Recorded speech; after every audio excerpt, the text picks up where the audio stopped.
messieurs, pour la Refoua Shlema, comment il s'appelle la petite? Pour la Refoua Shlema, Evi Chaya. Vous avez le numéro? Maya, Evi Chaya, Maya Bat Rivka. Allez, Bezrat Hashem pour une Refoua Shlema très rapidement. Ok, alors messieurs, on y va. C'est parti. On va, en vérité, pour se faciliter dans le Seder de Pessah, si vous avez votre Agada, on va suivre le Seder de Kadesh ou Chatz, Kapas, Yachatz, etc., etc. Ok, on va suivre ce Seder-là parce qu'en vérité, le reste, il est plus ou moins bien expliqué dans la Haggadah, mais on va faire les points essentiels et de toute manière, dans la Haggadah, dans ces points-là, on va apprendre aussi les halachot qu'on a besoin pour toutes les soirées. Ok, donc on va apprendre les grands points, les grandes lignes à connaître, pas un midrash sur la Haggadah, mais les grands points techniques à connaître. Ok, allez, on démarre. Kadesh, donc on a 15 points. Les Chachamim, ils ont voulu résumer le process en une formule très simple. Kadesh, Uchatz, Kapas, Yachatz, Magid, Rochza, Motzi, Matzah, Maror, Korer, Shulchan, Orer, Tzafun, Barer, Alel, Nirza. Alors, ces 15 points-là sont vraiment le squelette de la Haggadah. Et grâce à ce squelette-là, en vérité, on fait le Seder tout bien, tout comme il faut. Alors, on commence par le début. Kadesh, on va prendre quelques halachot sur le Kiddush. Alors, les particularités qu'il y a dans le Kiddush de Pessah en général, c'est que, à la différence de toute l'année, le Baal Habayit, celui qui fait le Kiddush, c'est lui, en vérité, l'acteur principal. Il boit comme il faut, les autres, ils goûtent un peu le vin, et puis point à la ligne, ça suffit. Le problème du soir de Pessah, c'est que Kadesh fait partie des 4 coupes de vin. Et le Seder de Pessah, il doit être absolument rempli de 4 coupes de vin. Si on a 3, t'es pas bon. Ok? Donc cela veut dire que absolument à chaque coupe de vin, dans les 4 coupes de vin, tout le monde y est tenu. En plus, ce soir-là durant le Seder, les hommes et les femmes, ils sont tenus de la même et exacte manière. C'est-à-dire, personne ne pourra vous dire, une femme, elle n'est pas obligée, une femme, elle est moins obligée, etc., etc. C'est absolument la même chose. C'est-à-dire, autant que toi, tu vas boire une coupe de vin entière, autant que ta femme, elle doit boire la coupe de vin entière. Autant que ta mère, elle doit couper le vin. Autant que ta fille qui a 13 ans, qui a 12 ans, elle a l'obligation de faire le vin. OK? Donc, en vérité, la particularité qu'il y a dans le Seder de Pessah, c'est que absolument tout concerne tout le monde. Ok? Donc c'est pour cela qu'en vérité, quand on va faire le kiddush et tu vas prendre la coupe de vin, et quand tu vas faire Kadesh, toi, quand tu vas prendre le vin, en fin de compte, tout le monde à table va prendre Kadesh. Chacun doit avoir son verre. Voilà. Tout le monde va prendre, non mais tout le monde va le prendre dans la main. Oui. Tout le monde va le prendre dans la main. Non, ok. Parce qu'en vérité, il y en a qui le prennent pas dans la main. Donc tout le monde va le prendre dans la main. D'accord. Alors j'en profite ici pour rappeler quelques halachot sur le kiddush, des halachot qui sont toujours très souvent bafoués. Alors, première chose, on ne pose pas la main comme ça quand on fait un kiddush. Ok, on a une règle absolue que quand on fait un kiddush, quand si je ça, je porte le verre entièrement. Je porte pas le verre à moitié. Non, je porte pas le verre à moitié. Je porte le verre entièrement. De la même manière, il est interdit de prendre un verre et d'attraper comme ça. Des fois, il y a des gens comme ça, quand ils font le kiddush, ils font comme ça.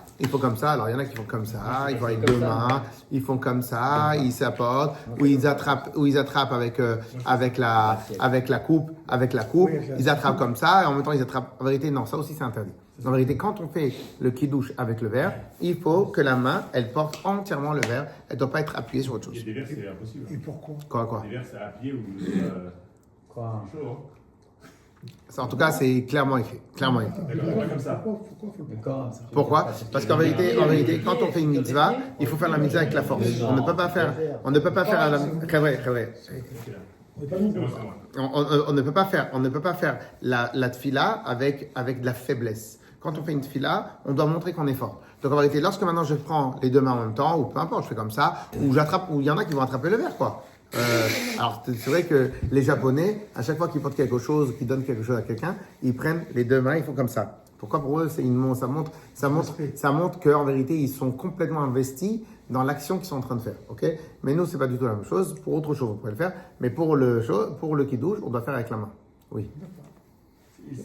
C'est quoi comme. C'est une halakha, c'est de quoi? C'est une raison de prendre comme ça?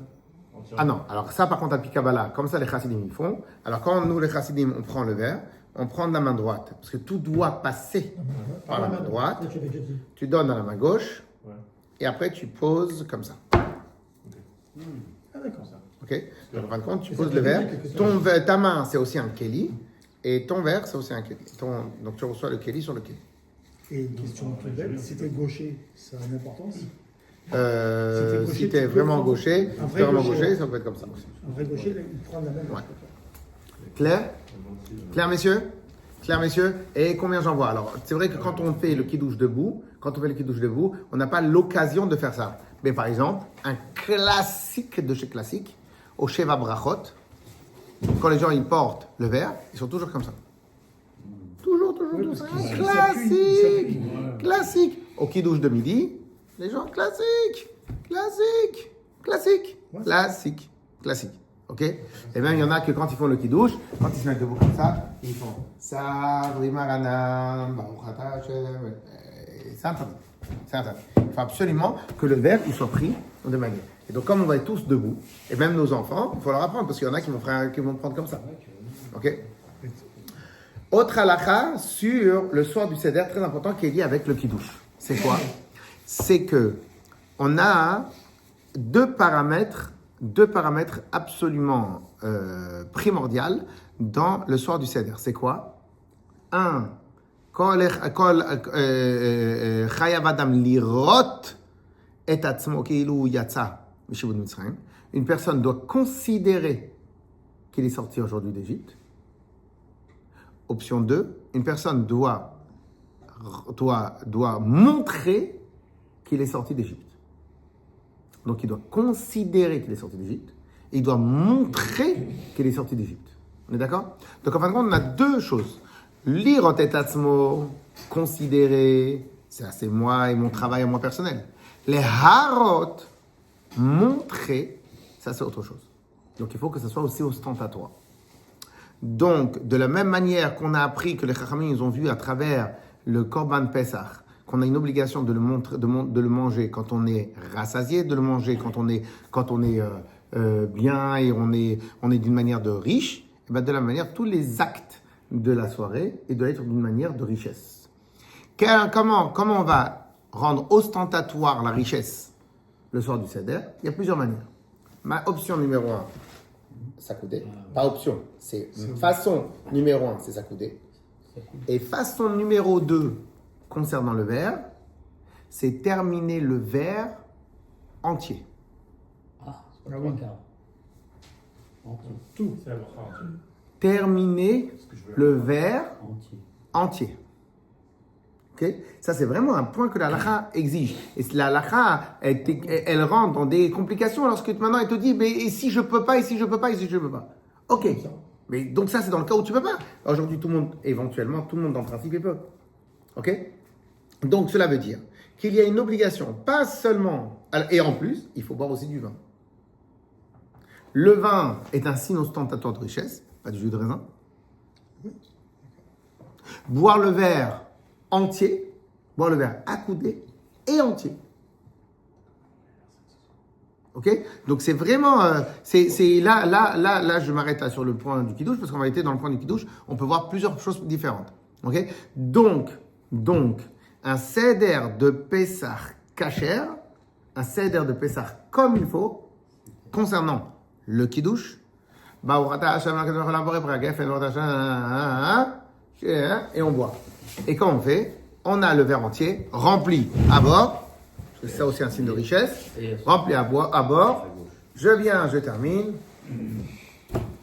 je mets sur le côté, je bois entièrement, et après je fais comme ça.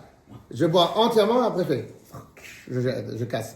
Non. Je bois entièrement comme ça, et je dois le terminer entièrement. Oui, Les Ashkénazes. Entièrement. Les Ashkénazes. Je dois le terminer entièrement. T'as pas fait ça, t'as fait un bug, clairement. Moi, j'aime bien. On ne doit pas s'accouder avant de terminer la bracha, non? C'est après?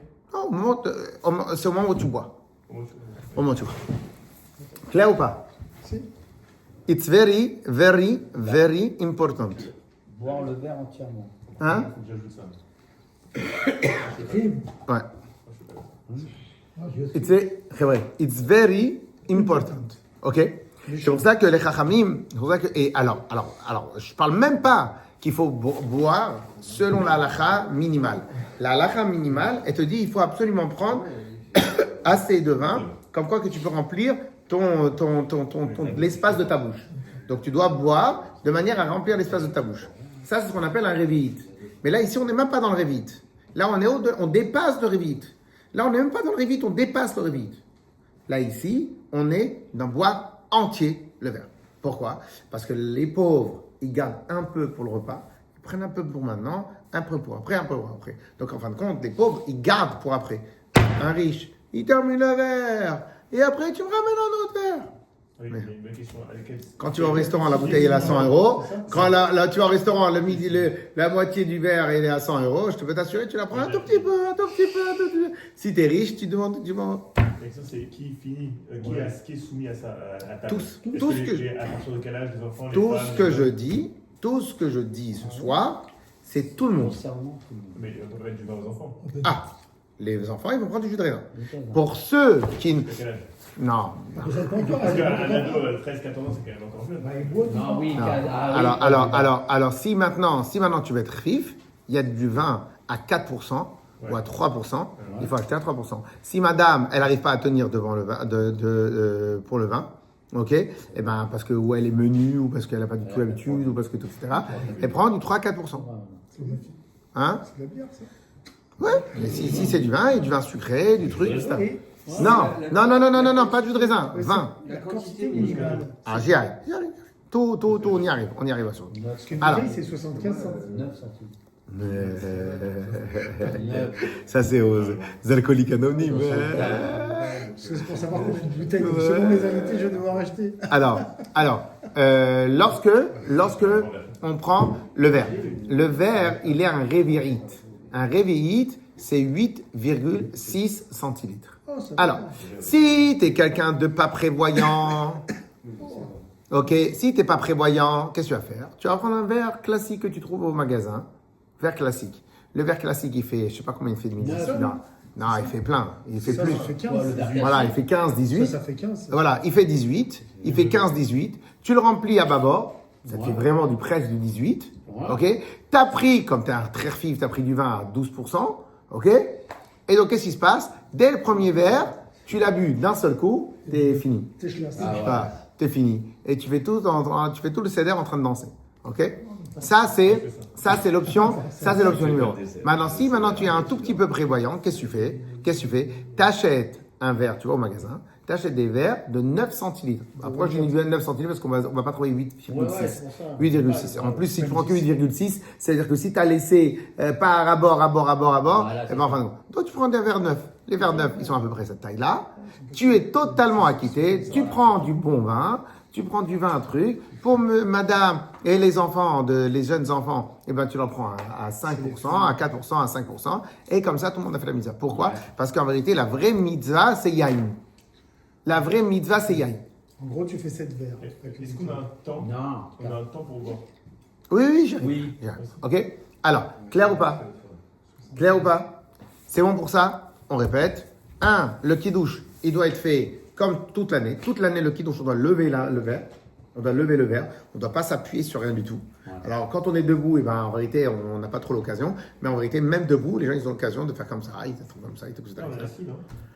Non, non, le soir, on est debout. Et après, les autres, on est assis. Mais c'est les autres qu'on a assis. Ouais. Voilà. Et les autres, et justement, les autres, le réflexe de tout le monde, ça va être comme ça. Le réflexe de tout le monde, ça va être comme ça. Et c'est pas comme ça qu'on fait les douches, vraiment. Vraiment. C'est marqué clairement. On ne doit pas soutenir le bras par quoi que ce soit. Mais le premier verre, il fait partie de l'Abdallah. Hein. Oui, on va aussi faire l'Abdallah. Ok? Clair ou pas? Donc, vous inquiétez pas, je vais tout dire. Dès que je passe un sujet, si j'ai raté un sujet, vous me dites. Donc, on répète. Le kidouche, il est comme tous les kidouches. Tout le monde porte le verre. Tout le monde porte le verre. Tout le monde. Homme, femme, enfant. Tout le monde porte le verre. Le signe ostentatoire de richesse, dans le cas du verre, il s'exprime sous 2 points. Premier point, le verre en entier et le verre accoudé. Coudé. Donc, alors, il est quasi réel que quelqu'un qui ne sait pas accouder, il ne refait pas. Mais il ne refait pas parce qu'on a un problème halachique, juridique de le faire refaire. Ah. Ok? Prendre un problème juridique, on a peur que ça se transforme en fait 5 verres au lieu de 4 verres. On a un problème juridique classique maritaïne. Mais quoi qu'il arrive, c'est un problème. Quoi qu'il arrive, c'est un problème. Ok? Donc c'est vraiment, faut pas prendre à la légère. S'accouder, oui, mais s'accouder à Pessah, non, ça c'est pourquoi on se fait à gauche et pas à droite. S'accouder à Pessah fait partie intégrante du déroulement du Seder et de la mise à du Seder. Ok? Et pourquoi on devait Non, c'est pas vraiment. Non. Hein? C'est pourquoi on doit s'accouder. Nous, le mieux, le top du top, c'est d'avoir peut-être une chaise sur le côté. Nous, on prépare la chaise. Normalement, très souvent, les enfants, ils ont 2 chaises. Ils ont 2 chaises, arrive. Non, mais... Comme si t'es à Eilat, comme si t'es au Georges V, sur une plage, privée. Voilà, hop, et tu fais. Pour les Français, c'est pourquoi on doit Corban. s'accouder? Hein? Je me rappelle plus pourquoi on doit s'accouder. On doit s'accouder parce que c'était le derrière, c'était la manière comment les princes et les personnes importantes ils s'accoudaient. Parce qu'en fait, tout est lié au signe ostentatoire de richesse. Exactement. C'est ça. D'accord. Alors là, c'est un peu compliqué parce qu'elle est basse, mais si maintenant tu organises un peu plus haut, etc., tu es beaucoup plus à l'aise. Beaucoup plus à l'aise. Si maintenant tu as le truc qui est un peu comme ça, et là, par exemple, tu peux faire comme ça, hop là. Comme ça va. Tu vois, tu es un peu comme ça, et là, tu vois. Donc il faut juste bien s'organiser. C'est pour qu'il y a. C'est pour ça qu'il y a marqué clairement dans la halakha, Yachin Makom Moshevo. Il va organiser l'endroit, il va s'installer. D'accord. Ok? Et tout le monde fait la même chose. Ah oui. Donc on fait le kidouche debout, mais on s'assoit pour Ah oui. boire. C'est que le premier kidouche on fait debout. Le reste, il va être assis automatiquement. Ok? Donc il n'y a que le premier kidouche. Après, les autres soirs, on doit se pencher aussi. Le deuxième soir, sinon. Sinon après tout le reste de Pessah, pas obligé. Mais sinon, le premier qui douche, tu le fais debout, pour le boire, Le reste, on est quoi qu'il arrive, on sera Et assis. après, tu es assis. Quoi qu'il arrive. Femme, tes points? Ah ouais, c'est clair. Femme? Donc, juste une petite précision. Une bouteille, c'est environ 8 verres. Donc, en fonction du nombre d'invités, vous pouvez savoir. Donc, on continue. Alors, on a terminé Kadesh. Qu'est-ce qu'on a d'autre à rajouter sur Kadesh? Ah oui, la dernière question qu'il a posée, c'est est-ce qu'il y a un temps limité pour boire? Alors, le temps est limité, oui, sauf que de manière générale, on ne dépasse pas ce temps-là. Ce temps-là sera beaucoup plus important au moment de Hamotzi, ça on le verra, mais on a quand même un temps, c'est-à-dire moins de 4 minutes. En général, on prend moins de 4 minutes, mais ça on le verra plus. Mais il faut le prendre quasiment d'un seul trait, même si tu t'arrêtes, tu fais comme ça, tu bois et tu t'arrêtes. Ah oui, tu peux le boire plusieurs fois. Mais quand je dis la plusieurs fois, c'est dans le même trait, quoi. C'est pas. Oui, Voilà. Tu t'arrêtes. Moi, en général, il faut tout faire. Hein? Voilà. C'est pour ça que Chacham Ein Averosho, on essaye un peu de faire un tout petit peu intelligent.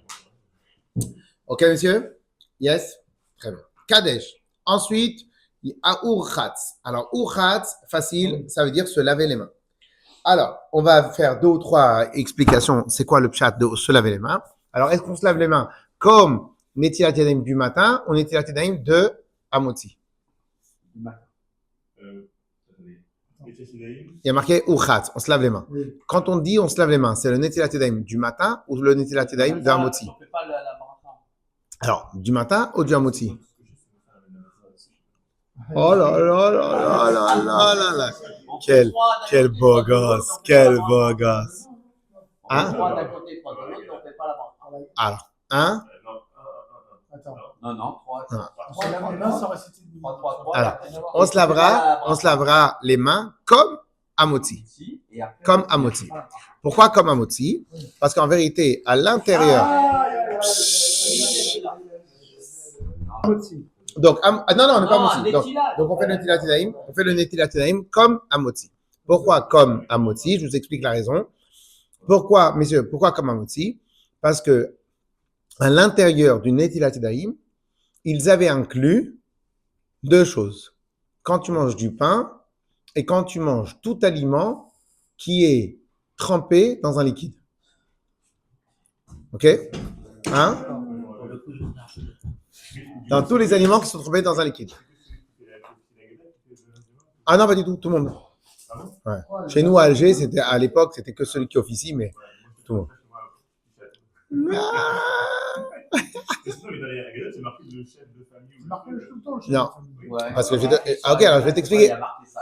Je vais t'expliquer. Parce Parce que, non, oui, c'était une agada patriarcale. Alors. Pourquoi tu veux changer des règles? Non, alors. Donc, on explique pourquoi. Parce qu'en vérité, le Netilat Yadayim n'est pas lié avec un soi-disant balabait ou pas balabait. Il y a des choses qui sont liées avec le balabait. Ok. Par exemple, c'est pour toutes les obédiences confondues, le chef de la maison fait un motzi sur les 2 chalotes. Et les autres, ils n'ont pas besoin d'avoir 2 chalotes. Pourquoi? Parce que c'est quelque chose qui est lié avec la table, qui est lié avec le balabait. Ok? Mais là, c'est pas quelque chose qui est lié avec le balabait. C'est quelque chose qui est lié avec toute personne qui consomme un aliment trempé dans un liquide. Pour la nuit. Comme tout le monde va prendre le carpas, donc si c'est du céleri, si c'est de l'oignon, tout le monde va prendre le carpas. Tout le monde va le tremper dans l'eau. Donc puisque tout le monde va le tremper dans l'eau, tout le monde doit les faire nettoyer. Ok? Parce qu'en vérité, Et si le chef de il trempe pour tout le monde, il va donner à cette passe. mais ils mangent, ils prennent tous, Il touche. ils touchent. Donc non, tout le monde fait l'intilatine. Voilà, tout le monde fait. Voilà, c'est-à-dire que normalement, quand tu prends un gâteau et tu le trempes dans le café, là aussi tu dois faire l'intilatine. Ok? Oui.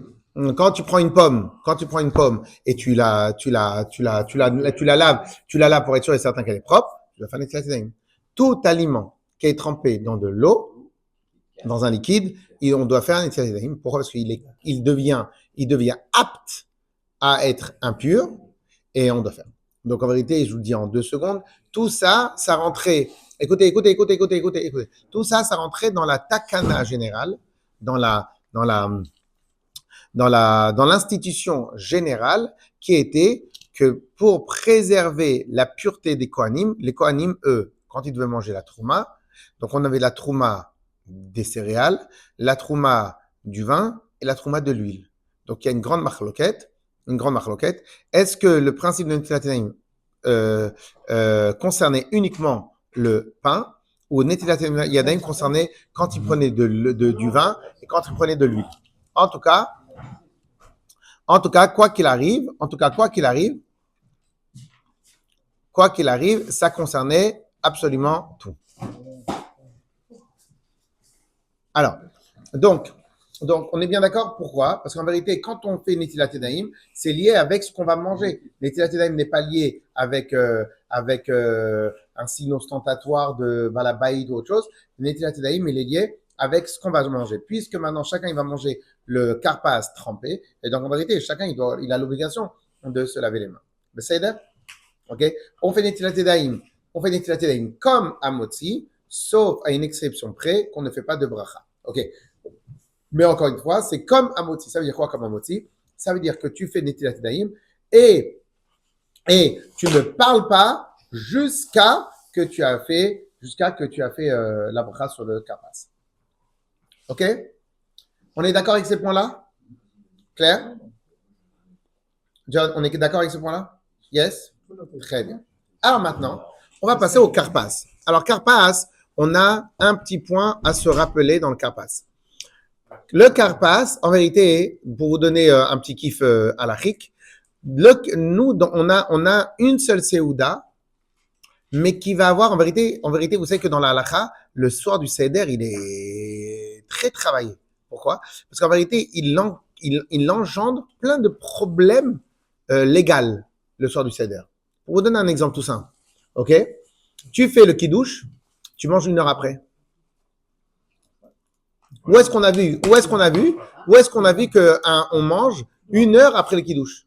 Puisque vous savez très bien la règle que en kiddush elad makom seouda. On ne peut faire de kiddush que dans l'endroit où on fait la seouda.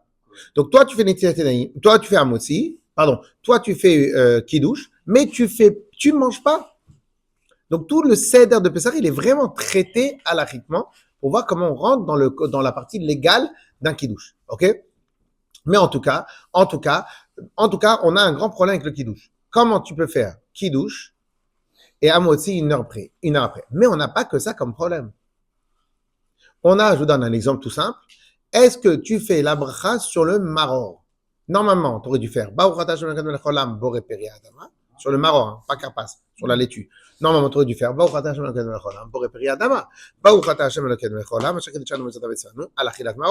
dû faire deux brachot. Pourquoi tu aurais dû faire deux brachot? Parce qu'en vérité, c'est de la laitue et tu dois faire la mitzvah dessus. Mais en vérité, on a un problème. Pourquoi? Est-ce que maintenant tu la considères comme incorporée dans le hamotzi ou tu la considères hors piste, le maror? Donc en vérité, on avait ce problème-là. Qu'est-ce qu'ils ont décidé les chachamim?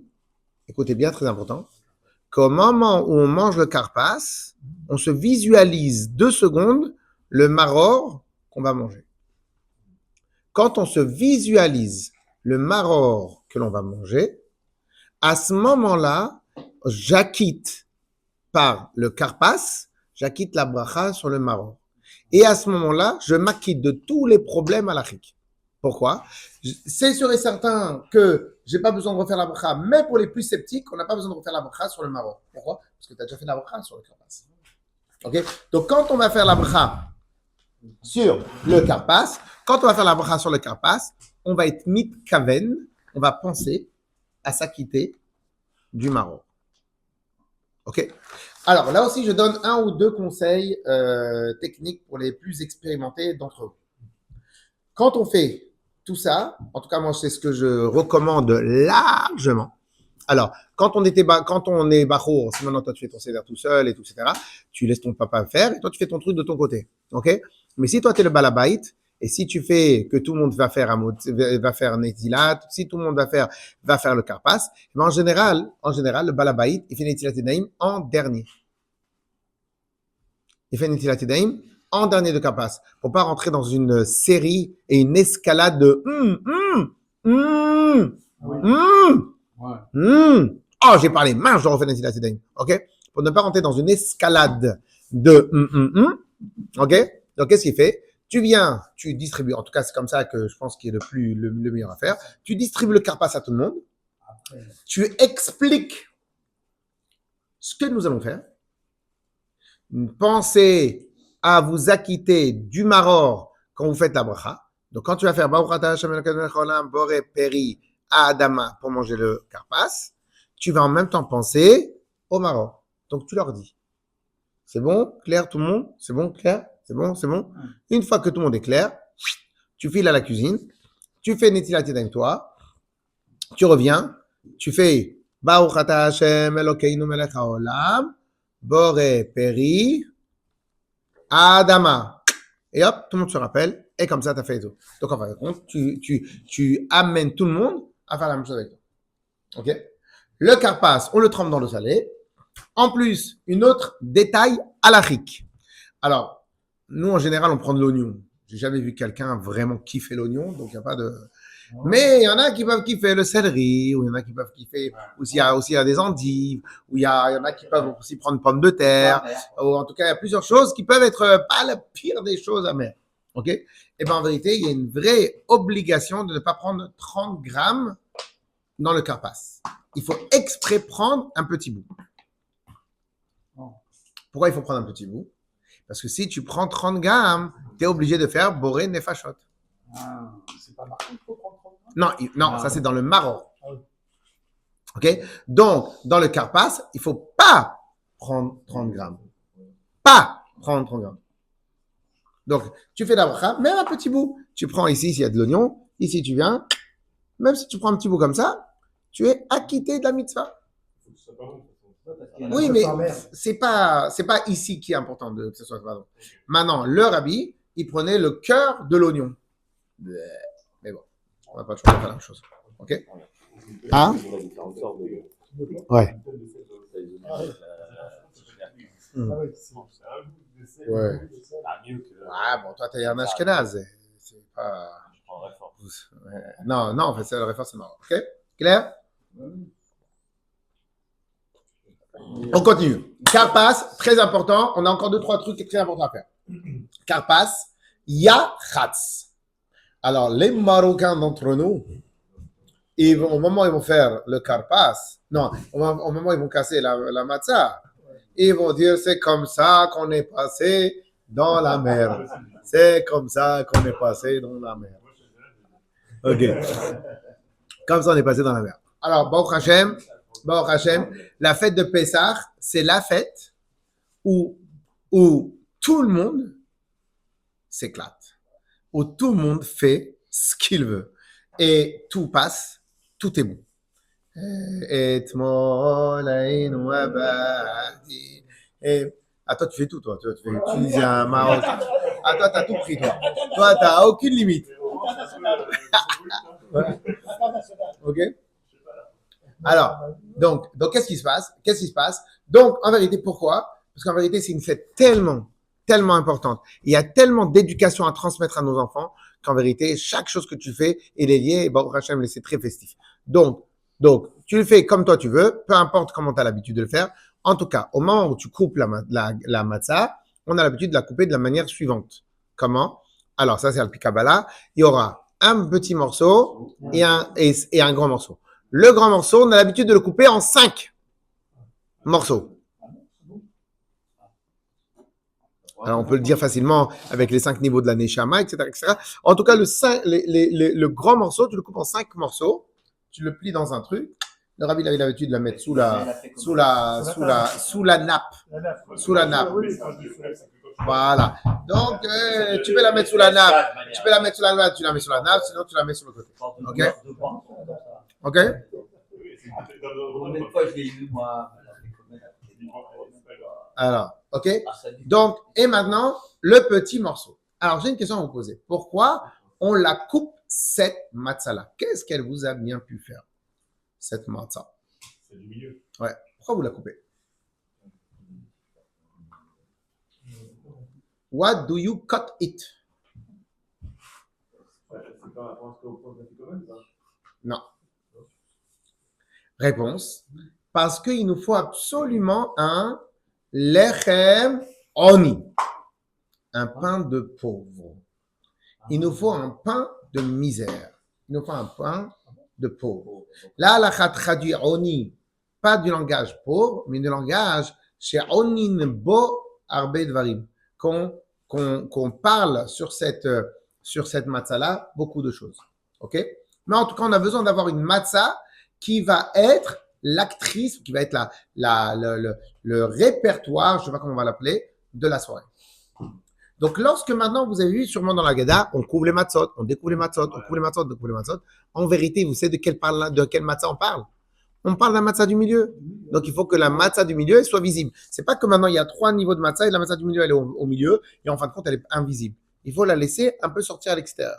On couvre les matzot, on découvre les matzot, on couvre les matzot, on découvre les matzot. On parle de cette matzah-là, la matzah du milieu. Pourquoi? Parce que la matzah du milieu, c'est sur elle qu'on lit la Haggadah. Lechem oni, le pain de pauvre. Ah, maintenant, vous allez me poser la question, mais pourquoi celle du milieu, elle est un pain de pauvre? Parce qu'une des choses qui diffère les riches et des pauvres, les riches, chaque repas, ils prennent une nouvelle baguette. Et le reste, tu la congèles, tu la donnes à tes copains, tu la partages, tu fais ce que tu veux. Pourquoi? Il a les moyens de payer 3 euros par jour. 1 euro le matin, 1 euro le soir, 1 euro le midi. La personne qui n'a pas vraiment les moyens, qu'est-ce qu'elle fait avec le pain? Elle vient le coupe. Aujourd'hui, je prends ce petit bout, demain ce petit bout, ce soir ce petit bout, etc. Donc, en fin de compte, pour représenter le pain de pauvre, il faut avoir un pain de pauvre. Un pain de pauvre, c'est un pain coupé. Un pain de riche, il met sur la table la baguette entière et plaque. C'est pour ça qu'on dit les mivtza, on est botséa sur le pain, on ouvre le pain. C'est pour ça que les chalot Shabbat, il faut qu'elles soient entières. Tout ça pour des signes de kavod à la mitzvah. Donc en vérité, le kavod, il passe par la matzah en entière. Yes? Yes? Donc, alors maintenant vous allez me demander, et les 2 autres, elles servent à quoi? Et en même temps, vous allez me poser la question, pourquoi on a 3 matzot? Je vous donne la réponse maintenant, mais je vous répondrai aussi après. Pourquoi? Ben parce que justement, comme pour faire un motzi, toute l'année, on a 2 chalot. Donc là aussi, il te faut 2 chalot. Si tu coupes une, eh ben, tu n'auras pas de chalot entière. Donc en vérité, la raison technique pour laquelle on a 2 ou 3 chalot, 3 matzot, comme ça, même une fois que j'ai cassé celle du milieu, il m'en reste une entière. Le lendemain, j'en ai pas besoin de 3, j'en ai besoin que de 2. Parce que j'ai pas une à casser. Le lendemain matin. Ok? Clair? Je suis en train d'enregistrer la vidéo, comme ça après chacun il peut regarder. Ensuite, donc, Kadesh, Uchatz, Karpas, Yachatz, on coupe et on met de côté pour la commande. Karpas, Yachatz, Magid. On arrive à Magid. Alors, bien sûr, à chaque fois dans la Gada, il y a marqué quand est-ce qu'on doit remplir le verre de vin. Autre chose que j'ai oublié de vous dire, à chaque fois qu'on doit mettre le vin en avant, on va couvrir les matzot. Donc, un réflexe dans la tête, quand on te dit on lève le verre de vin, c'est que quelque part il y a marqué on couvre les matzot. D'accord. Pourquoi? On a une règle. Comme les deux, en vérité, le pain, c'est celui à qui on aura le plus de kavod, parce que c'est lui qui nous nourrit. Tu ne vas pas donner du kavod au vin et tu ne vas pas donner du kavod au pain, à la matzah. Ok? Donc partout. Et c'est pour ça qu'on couvre les chalotes le vendredi soir. Pourquoi on couvre les chalotes Shabbat? Parce que quand tu vas mettre le vin en avant, ben en fin de compte, il faut que tu couvres le vin, les matzot, le pain. Est-ce qu'on peut boire du vin du raisin ou de l'eau? Alors, c'est un peu compliqué. De l'eau, oui, mais c'est un peu compliqué le vin pendant toute la période du premier seder. Du premier seder? Ouais, toute la période jusqu'au Shulchan Aruch, c'est décommandé. C'est non commandé. C'est pas recommandé. C'est à partir au milieu. En vérité, entre chaque coupe, c'est un problème. Il n'y a qu'à Shulchan Aruch que tu peux t'éclater. Ah ouais. Ou de la disette chez nous. Mais non, Chez nous à Alger. Jusqu'au repas, et après, c'est ça, dans un cours qui douche, le truc, voilà, et après, il y a deux autres. Yes. Non, il n'y a plus après. Yes. Ça fait 6. Non, mais lui, il parle du Fabien qu'il a fait. Ok? Kadesh Orat. Alors, Magid. Alors maintenant, donc on se rappelle pourquoi? Parce qu'en fin de compte, à chaque fois que tu fais kavod à la matzah, au pain, tu peux pas faire kavod au vin. Chaque fois que tu fais kavod au vin, faut couvrir. Ok? Très bien. Magid. Alors maintenant, on va s'arrêter 2 minutes sur Magid. Magid. Alors au passage, tout ce qu'on va faire ce soir-là est une mitzvah de la Torah. C'est pas une commémoration. C'est une mitzvah de la Torah. C'est-à-dire, tout ce qui va être lié avec la Haggadah, c'est une mitzvah. Quand tu rajoutes manger la matzah, c'est une deuxième mitzvah que tu fais. Mais tout Pessah, son but essentiel, c'est le soir du Seder. Et c'est la mitzvah du soir du Seder. Pourquoi je vous dis tout ça? Pour vous dire que le rabbi, même au moment où il préparait la Haggadah, le plateau, il était en habit de Yom Tov. Il était en sirtouk, en habit de Yom Tov, avec le gartel. Comme quand on fait la tefila, on met le gartel. Quand on fait Shabbat, on met le gartel. Quand on lit la Torah, on met le gartel. Quand on fait la tefila, on met le gartel, on met la veste et le gartel.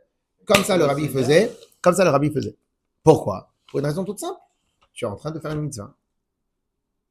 Et quand tu fais une mitzvah, en général, il y a toujours une partie de kavod que tu dois faire très attention. Alors, je vais vous donner une petite halakha qu'on le fait sans faire exprès. A priori, toutes les mitzvot que nous les faisons toujours debout. Sauf exception. Parmi les exceptions, Birkat Amazon. Parmi les exceptions, le tfilin du bras. Le tfilin du bras, on le fait assis. Mais sinon, la quasi-totalité de tous nos mitzvot, on le fait debout. Comment? Non. Les Chabad, ils le font debout. Ouais. Les Chabad, on fait tout debout. Les Sfaradim, d'après la Kabbale, ils le font assis. Mais pour une raison spéciale. Mais ça, c'est la seule exception. Sinon, on fait debout. Alors, on va énumérer les mitzvot qu'on fait debout. Ok? Madame, quand elle allume les bougies de Shabbat, c'est une mitzvah des Chachamim. Elle fait debout ou assis? Debout. Quand on met les tefilin, mais debout. Quand on met le talit, debout. Quand on fait le kiddush, c'est une mitzvah. Debout. Ok? Qu'est-ce que vous avez d'autre comme mitzvah? Avdallah? Avdallah, on le fait debout. Ah non, pas assis. On peut faire assis, Ah, mais oui. il y en a, la plupart, ils le font debout. Qu'est-ce qu'on a d'autre comme mitzvah? Qu'est-ce qu'on a d'autre comme mitzvah? Le Sfirata Omer. Il se rappelle qu'on doit faire debout le Sfirata Omer. L'Amida. L'Amida, c'est pas une mitzvah. Moi, je parle de mitzvot. Birkat Levana? Birkat Levana, tu fais debout. Pour des raisons techniques, mais tu fais debout. Et encore, mais c'est pas vraiment une mitzvah, c'est une chose. Mais la quasi-totalité de toutes les mitzvot que nous faisons, sans le savoir, on le fait debout. Pourquoi? Parce qu'en vérité, vous savez comment quand le rabbi recevait une lettre de son beau-père, et normalement c'est comme ça chez les chassidim, on se met debout, on s'habille, on met le cartel, on fait les tefillah, et là on reçoit la lettre. Pourquoi? Parce que c'est un signe de kavod qu'au moment où je fais la mitzvah du roi, que je sois habillé en tant que tel. C'est pour ça que Shabbat, quand on fait le kiddush, on ne se met pas en djellaba et on enlève les chaussures avant d'entrer à la maison. Même aux enfants, on leur apprend. Le table de Shabbat, tu habillé en habit de Shabbat. Pourquoi tu habillé en habit de Shabbat? Parce que la table, la Seuda de Shabbat, c'est une mitzvah. Ok? Yes ou pas? Yes ou pas? La Megillat Esther, en tout cas pour celui qui lit, il est fait debout. Ok? Très bien. Donc, en vérité, le soir du Seder, tout ce qu'on fait le soir du Seder, c'est une mitzvah mamash. Donc, on fait une mitzvah depuis le début, la première minute, jusqu'à la dernière minute. Donc, en vérité, de base, on est habillé, en tout cas pour ceux qui ont un habit de Shabbat, ils mettent l'habit de Shabbat pendant le Seder. Pas maintenant, j'ai un très beau costume, je le laisse pour la tefila, et j'arrive, je me mets en t-shirt, un peu déchiré ici, un peu de trucs comme ça. Non, j'aime bien être à l'aise. J'aime bien être à l'aise. Et en fin de compte, qu'est-ce qui se passe? Je fais un seder en mode à l'aise, vintage, ok? Vintage, avec des trous partout. C'est pas du tout kavod, c'est pas comme ça qu'on fait. Le soir du seder de Pessah, c'est une mitzvah, ok? Donc quand on fait Magid, c'est la mitzvah par excellence, celle de raconter la sortie d'Égypte. Donc on rappelle un autre point très important. La mitzvah de seder de Pessah, c'est de raconter la sortie d'Égypte. La plus belle exemple, et la Gada donne l'exemple ici. Il dit comme ça, Vafilu kulanu chachamim, kulanu nevonim, kulanu yodim et Torah, mitzvah aleinu lesaper b'yitzat Mitzrayim.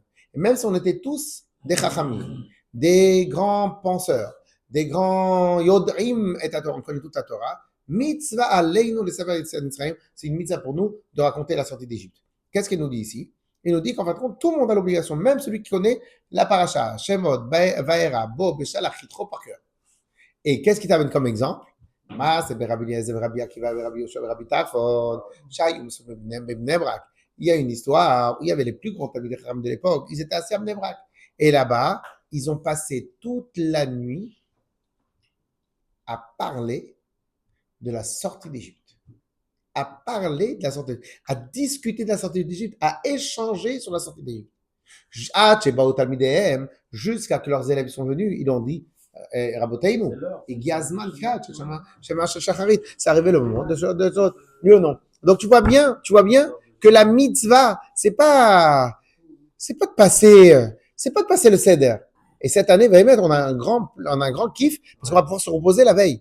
Donc la mitzvah de Pessah, c'est pas un stam. La mitzvah de Pessah, c'est le moment par excellence qu'on attend pour se connecter avec notre histoire, pour se connecter avec notre enseignement, pour se connecter avec tout ce qu'il faut. Mais ça aide. Donc vraiment, on se travaille, on se fatigue, ok? Donc ça c'est Magid. Autre chose, on va dire un petit lien sur Magid. Il y a marqué que Magid, toute l'histoire de la Gada, elle est matrila bignai, ou mesayemet bishvach. On commence par raconter comment c'était une angoisse, comment c'était une galère, etc., petit à petit, pour aller sortir crescendo et terminer avec tous les miracles. Ok? Donc, si vous regardez, au début, on parle tout le temps de la partie galère. Raconter, est-ce qu'on a tout le monde quand on a un raconte, il faut que tout le monde raconte. En fin de compte, il faut raconter. Donc, en Afrique, ils avaient les compteurs. C'est quoi les compteurs d'Afrique? Il y avait les compteurs. C'est pas le mec, il pensait au compteur sur l'autre bord. Alors.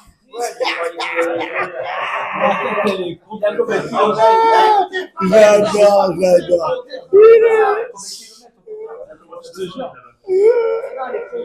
Il aimait voir.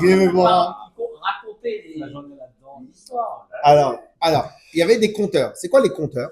C'est les gars qui s'arrêtent et ils ont un art de savoir raconter où l'enfant il est comme ça. Et il tombe comme ça, l'enfant il fait comme ça. Il va de ce côté, et il te fait vivre le truc, il te fait comme ça. Et il est arrivé. Et ok? Pourquoi je vous parle de ça? Car pour nous les compteurs, en fin de compte, c'est la mitzvah. La mitzvah, c'est compter la sortie d'Égypte, raconter la sortie d'Égypte. Donc en fin de compte, la base d'un récit, c'est que l'autre, il le vive. L'autre, il le vive. En tout cas, c'est ça la soirée. Et comme je l'ai dit Shabbat, j'ai insisté, maintenant je réinsiste. Je pense que, alors, technique, Gabriel, tu n'étais pas là Shabbat, je t'explique. T'as vu, on remarque tout le monde. Non, j'explique. On a dit comme ça. La meilleure manière de passer un seder où vraiment on kiffe, je pense pour moi, c'est tu choisis un sujet que tu aimes spécialement et que tu considères que ça illustre à 100% le soir du seder. C'est quoi pour toi le sujet qui illustre le plus la fête de Pessah? La sortie d'Égypte. Oui, mais il faut que ça te concerne. Ah, qui se... Il faut que ça te concerne, la sortie d'Égypte. Quoi, Un truc que tu kiffes spécialement. concerne. Hein? Ça peut être traverser la mer, ça peut être tout ce que tu veux. Alors, tu prends ce sujet-là que tu prends, tu regardes quoi? Quand tu dis d'ailleurs, Ah, ok. Mais alors, si tu aimes ce passage-là, voilà la technique des Chachamim. Tu aimes ce passage-là, eh ben, documente-toi sur ce passage-là. Comme déjà en amont, tu l'aimes, ce sujet-là. Donc, quand tu vas arriver ce soir-là, tu vas l'exprimer avec éloquence. Moi, personnellement, de toute l'ambiance de Pessah, c'est souligner comment Hachem, il a changé la géopolitique, l'atmosphère, les créatures, l'ordre des choses, juste pour sauver ses enfants. C'est comme si maintenant tu vas dire un PDG, il est de l'autre côté de la terre, il est occupé avec des choses très, très, très importantes, et il lâche tout, et il concentre toute sa puissance de feu pour sauver ou sa famille, ou ses enfants, pour s'occuper, ou même pour leur donner la meilleure sensation qui puisse exister. Ok? Et dans nos rêves à nous, ce qu'on imagine la plus grande force d'un père ou d'une mère, ok? C'est que malgré la plus grande occupation qu'il peut avoir à droite à gauche, quand il est avec son enfant, il lui donne la plus grande sensation qui existe. Ok? Et ben en fin de compte, moi personnellement, quand on voit tous les miracles et tout à Haggadah, on voit bien que petit à petit, et jusqu'à aujourd'hui, que Hachem, merci Hachem, que Akadosh Baruch Hu nous donne toujours cette sensation-là, et ben on voit bien que c'est une sensation qu'Hachem, il n'a pas lâché une seule seconde du Ham Israël. Une seule seconde, il n'a pas lâché les yeux, il n'a pas laissé quelqu'un s'approcher du Ham Israël. Alors c'est sûr qu'il y a eu des périodes très difficiles, etc., etc. Nous aujourd'hui, on a l'air un peu de respirer, ok? Mais nous on profite de tous les milliers d'années et tous les cas depuis Avraham Avinu. Et c'est ça que la Gada nous dit. Depuis Avraham Avinu, Ovda Avodazarayu Avotenu, Achikerano Amakom, la Avodato. Je crois qu'Akadosh Baruch Hu nous rapproche de la Hachem. Ok? En tout cas, ça c'est une chose que moi je vais être à l'aise de le raconter. Et je vais le raconter à mes enfants. Je leur ai raconté plusieurs fois. C'est une chose que j'aime spécialement. Donc, en fin de compte, ça me donne la facilité de transmettre un kiff particulier, une attache particulière. Ok? Donc, voilà, je vous ai donné une technique. La technique. Vous réfléchissez à vous. Quelle est la chose qui vous touche le plus dans cette épopée-là et que vous considérez que ça vous touche à vous personnellement. En faisant ça, tu te documentes. Et après, tu verras que ça va sortir comme du miel de ta bouche. OK?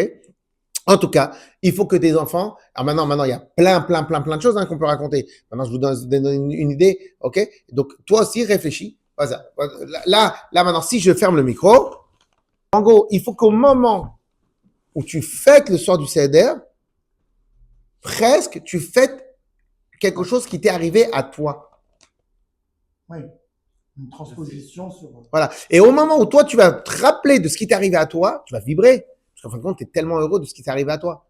Et là, à ce moment-là, tu vas le truc. Et à ce moment-là, tu vas mêler ta simcha personnelle à la simcha de la fête. Et comme ça, tu vas pouvoir le faire. Ouais, je veux dire, il ne faut pas qu'on pointe le soir du Seder. C'est vraiment parmi les dernières choses au monde qu'on doit pointer, c'est le soir du Seder. Femme? Yes? Ok, ça c'est ma guide. Donc vraiment, ma guide, c'est vraiment raconter la sortie d'Égypte. Il faut vivre la sortie d'Égypte. Pour vivre la sortie d'Égypte, eh ben, en fin de compte, tu vas transposer quelque chose que toi-même tu as vécu personnellement. Et sur cette chose-là que tu as vécu personnellement, tu vas y superposer la sortie d'Égypte. Et normalement, ça doit faire un mélange. On avait dit une année pour faire vibrer les enfants, c'était notamment dans les pays d'Égypte, il y avait quelqu'un qui utilisait des marionnettes. Ouais. Ça marche très bien. De faire une table avec des Lego ou des trucs, ça marche très bien parce que ils sont archi captivés avec ça. Ah, d'accord. Ouais. Et je l'ai fait l'année dernière, j'ai fait, et ils veulent se refaire encore cette année. Ils sont bien motivés, ils en parlent avant de faire ça. Oh là Génial, ouais, là. captivé, c'est génial. Ça, je vais voir. Ah là là. Tu peux filmer pendant. Ok? Alors, on continue. Donc, ma guide, et ça, c'est le moment le plus important, c'est vraiment le chose. Mais ça ne se termine pas ici, parce qu'à la fin, il faut remercier Hachem. Donc, ma guide, Rorza. Une fois qu'on a terminé ma guide. Alors, là, on attaque du lourd, messieurs. On attaque du lourd. Rorza. C'est quoi Rorza? C'est on se relave les mains. Donc, on termine la partie ma guide, on fait le deuxième vers. Encore une fois, accoudé, on fait la bracha. Quand on fait la bracha, on ne pose pas la main sur les choses. Merci à Hachem de tout ce que tu as fait. Et on se couvre, etc., etc. Bon, on a terminé la première partie de ma guide. On termine et on va faire Rorza. Rorza Netlat Yadayim comme un motzi. Alors là aussi, on va faire la même technique que je vous ai dit. C'est quoi la même technique? On va d'abord distribuer à chacun le kazaït. Et une fois qu'on a distribué le kazaït, à ce moment-là, on va faire motzi matzah. On y arrive dans quelques instants. Ok? Donc, avant de faire Netlat Yadayim, fais en sorte que tout le monde a ce qu'il faut. Tu viens, en tout cas, j'essaie de faire comme ça chez moi, à la maison. Tu viens, tu as fait Netilat, tu l'aides pour Netilat, tu l'aides pour Netilat. Tu as fait Netilat, tac, tac, tac, tac, tac. Si maintenant tu as des sachets plastiques, tu prends les sachets plastiques et tu distribues à tout le monde le sachet plastique pour qu'il mette, tu le mets la matzah. Comme ça, il a, je vous rappelle, qu'on va étudier tout de suite dans quelques instants, qu'il faut faire 2 kazaït. 2 moitiés de matzah. 2 moitiés matzah. Quand on distribue, on n'a pas les mains lavées. Non, c'est pas grave ça. Pas grave. C'est quand tu manges. Tu as le droit de vous toucher une baguette. C'est quand tu manges que tu as le droit de faire les baguettes. Aucun souci. Ah oui, voilà. Aucun souci. Ah oui, le temps de OK? Donc, qu'est-ce qui se passe? Tu vas donc tu vas distribuer. En tout cas, vraiment, hein, c'est comme ça qu'on m'a appris à faire. Et vraiment, c'est le top du top. OK? Donc, pourquoi? Parce qu'en vérité, après, on a trop de et en plus de ça, et on comprend pas, on les pas. parce que vous n'êtes pas de Tunisie. Hein? Mon père, il nous distribuait les 2 morceaux. Ah, ça dépend comment vous êtes à table. Ça dépend de plein de choses. Et le taser.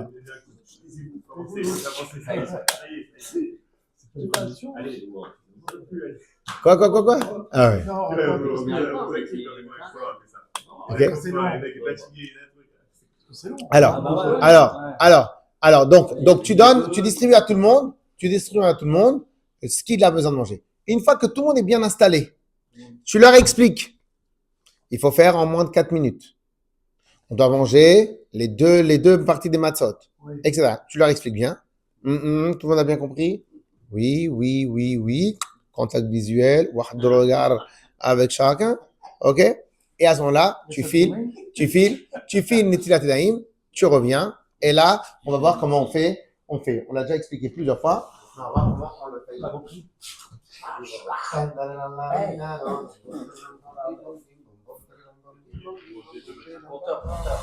Compteur, ouais. Après le prochain, c'est le compteur qui arrive. Il arrive. C'est énerve pas, hein. T'as juste à le demander. OK. J'ai 3 matzot. Alors, Voilà. C'est hyper simple. On y va. J'ai les 3 matzot. On va pas mettre ça. On va mettre. un petit. Un petit. Ouais, parce qu'il y a la petite. On va mettre ça du coup. Non, on va prendre celui-là. Ah, voilà. J'ai les 3 matzot. Voilà. La matzah du milieu. Et ici, j'ai les 3 matzot. Alors, je répète ce qu'on a dit tout à l'heure. Pourquoi on en a 3? On en a 3. Un pour faire pour raconter la Gada sur celle-là. Et on a les 2 autres pour la mitzvah de lechem mishne. On a une mitzvah d'avoir 2 lechem, 2 pains. Ok. Donc, la bracha qui concerne les 2, c'est la bracha amotzi lechem min haaretz. La bracha qui concerne celle-là, c'est la deuxième bracha, asher kedishanu mitzvot avetzanu, al achilat matzah. Donc en fin de compte, pendant que tu fais motzi matzah, en vérité, tu actionnes 2 mitzvot, 2 notions, 2 points séparés, 2 points qui n'ont rien à voir l'un avec l'autre. Ok? Par conséquent, il y a un petit truc technique à connaître. On y va. Regardez comment on fait. Baruch, donc une fois que tu as tout distribué à tout le monde, Baruch ata Hashem Elokeinu melech haolam amotzi lechem min haaretz. Voilà, tu lâches. Je pose celle du bas. Il me reste la matzah la plus importante et la matzah entière. C'est là qu'on fait. Baruch ata Hashem, et moi je pense qu'à celle-là, parce que celle-là, elle a déjà eu sa bracha. Baruch ata Hashem Elokeinu melech haolam asher kedishanu mitzvot avetzanu al achilat matzah. Et là commence le challenge. C'est quoi le challenge? C'est qu'en vérité, j'ai fait 2 brachot sur 2 matzot. Il faut que les 2 matzot, les 2 brachot, je les consomme ensemble. Donc, je vais devoir manger les 2 en même temps. Donc, j'ai fait alachilat matzah. Les 2 matzot, elles sont là. Je me croque dans les 2 matzot en même temps. Hein? Comment tu fais 12 sur la table? Comment vous distribuez ça? Alors, c'est pour ça que je t'ai dit qu'il faut distribuer avant. Mais avant, je pas distribuer la petite. Non, c'est pas grave. C'est pas grave. Pour eux, c'est pas grave. La petite, on peut aller. Non, pour eux, c'est pas grave. Pourquoi? Parce qu'en vérité, eux, ils doivent manger leur amotzi, mais le lechem mishnah, il t'incombe que à toi. Il n'incombe pas à eux. Donc, si ton fils, non, parce que c'est une vraie halakha. Le lechem mishnah, t'as bien vu que dans toutes les tables, que ce soit Chabad, Ashkenaz, Sfarad, dans toutes les tables, le lechem mishnah, il est que chez le balabait. Donc, c'est le balabait qui a l'obligation d'avoir 2 matzot, pas le reste. Non, eux, ils ont l'obligation de faire amotzi. Quand tu distribues le amotzi, tes enfants, ils ont amotzi, oui ou non? Eux, ils doivent manger leur amotzi. Donc, ils doivent manger aussi les 50 et les 30 grammes. On est d'accord ou pas? Très bien. Sauf que, donc là, tu leur distribues. Sauf que là, tu dois leur distribuer aussi la deuxième mitzvah. Donc, ils n'ont pas besoin d'avoir de ta matzah à toi. Ils ont besoin de faire un motzi. Et en même temps qu'ils font un motzi, ils ont besoin de faire à l'achilat matzah. Alors maintenant, si tu as 15 personnes à table, là, tu peux faire aussi un autre kiff. Ce que moi aussi, je fais. Ouais. Tu viens, tu prends un peu de ta matzah et tu distribues. Et c'est beaucoup plus rapide que de distribuer à ce moment-là les matzot. Et en plus, toi, tu auras un problème si toi, tu ne distribues pas à l'avant. Donc, au moment où tu vas faire la bracha et au moment où tu as donné, tu vas faire une interruption. Donc, quoi qu'il arrive, la meilleure technique, c'est de distribuer avant. Non, on va pas rentrer dans ça parce que même si après, en tout cas, tu vas pas vraiment rentrer dans une interruption, mais tu vas avoir une vraie déconnexion entre la mitzvah et entre la bracha. Ok? Clair? Donc ça, c'est comme ça qu'on fait motzi matzah. Point la ligne. Akoudei. Maror. Vous connaissez. Donc maror, chacun il va faire son minag. Et là aussi, il fait 30 grammes. Le maror, c'est très sympathique, c'est un grand kiff. Un grand kiff le maror, surtout pour ceux qui mangent de réfort. C'est un vrai kiff. Ouais, maror. Et ensuite, pour finir ce que tu avais de sobriété à l'intérieur de tes entrailles, tu termines avec korer. Alors, c'est quoi korer, messieurs? C'est quoi korer? Korer, alors, c'est quoi l'idée de korer? À l'époque du Beth Amikdash, hein? Ah si, la charosette. Maintenant, dans le maror, on met un peu de charosette. Il faut pas trop adoucir. Et dans le korer, on met de charosette. Okay? Alors, le korer, c'est quoi le korer en vrai? Le korer, c'est simple.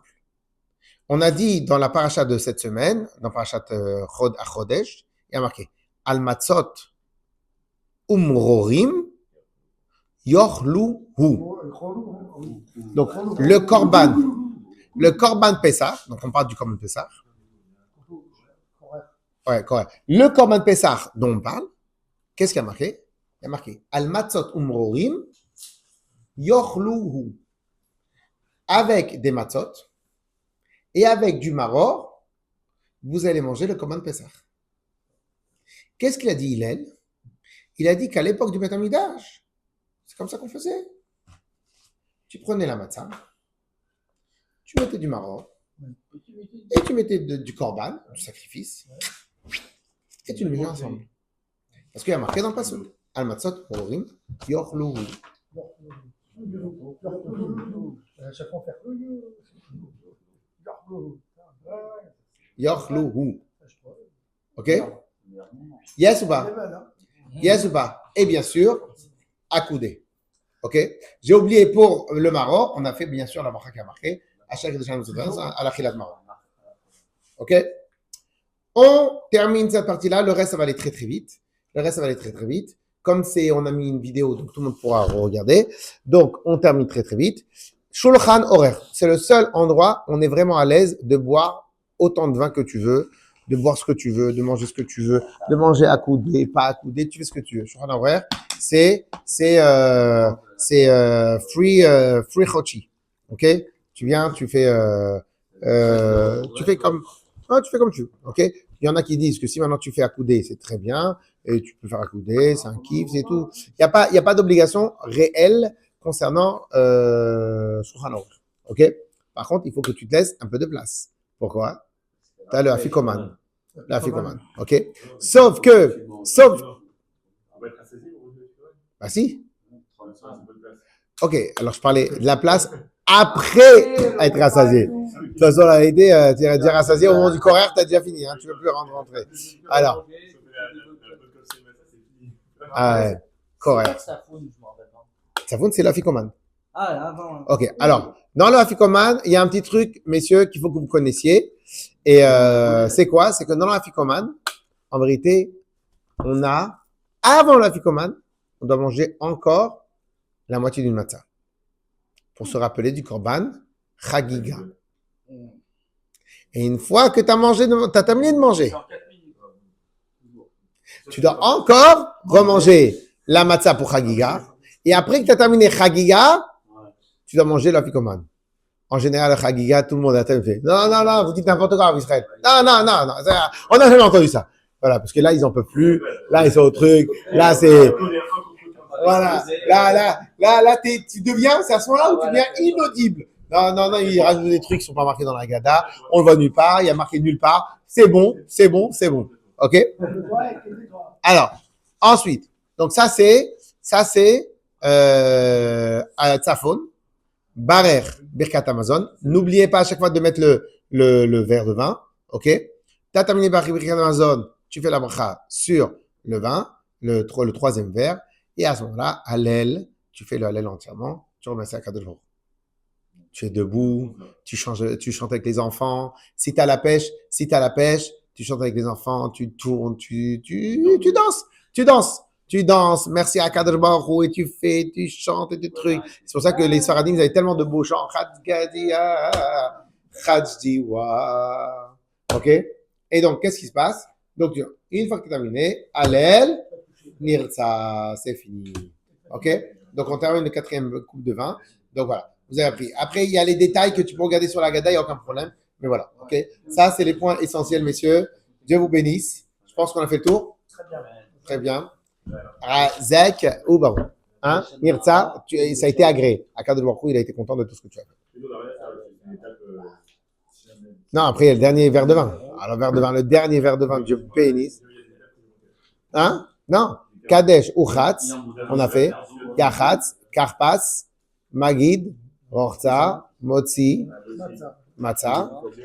Voilà. Maror, on a fait. Korer, Shulchan, Orer, Tzafun, Barer, Alenza. Razak.